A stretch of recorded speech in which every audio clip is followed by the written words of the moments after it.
For the time being, it's a bit of a rinse and repeat forecast, which is to our benefit. It means several more days of mostly dry conditions and a lot of sunshine. That's the case for Independence Day. It just looks like temperatures will be climbing, so it's a hot 4th of July on Friday. We turn to a more active pattern by the end of the weekend, but really especially into next week. Right now, though, anything but active, very quiet with high pressure in place all across the Wabash Valley. Just a few high clouds fanning on in from this weak little system that's over southern Iowa. Otherwise, there's a front way off the Atlantic seaboard and some moisture down towards Texas. But for us, we're not dealing with either. Temperatures are in the mid to upper 80s last check. It's 84 in Logansport, 81 down in Crawfordsville, and 84 degrees in Peru. Dew points really tell the story this time of year, and it's nice to see these dew points dropping back into the upper to mid 50s in some cases, like we're seeing in Crawfordsville. That's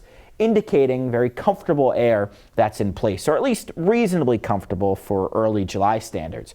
As we head into the evening hours, it will be a continuation of a mix of sun and clouds for the next 2 hours, numbers in the low to mid 80s. There's a very straight chance of a isolated shower, but that risk is pretty minimal. I expect most spots to stay dry. Futurecast is likely overdoing that threat. We'll start off tomorrow morning right around the upper 60s to 70 degrees, and we'll launch back up into the 80s. Tomorrow may be a touch warmer, so I wouldn't be shocked if one or two spots touch 90. And the humidity is also a drop higher, so a little bit more of a typical July feel for the day tomorrow. With that being said, the threat of showers also looks very minimal. We'll jump ahead to Independence Day on Friday. There's a bit better chance on Friday of a stray shower, but again, it's a very slim chance and the coverage would be minimal. Most spots should be dry, just hot and humid as we're beginning to get a flow now coming in from the south.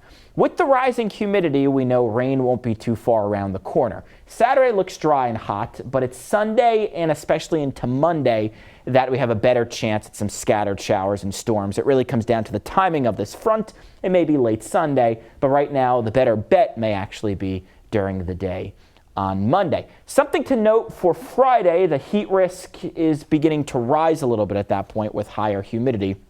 So it's a moderate level 2 out of 4 for heat impacts on the 4th of July, which is very relevant. A lot of you may be outdoors, maybe heading to festivities during the daytime. So important to stay hydrated and in a cool place and limit your time in the sun during those peak heating hours. Otherwise, this weekend, the two dry days are Friday and Saturday. Better chance for showers on Sunday. Tonight, 65. Tomorrow, it's 90. The next 7 days shows us higher storm chances by next week.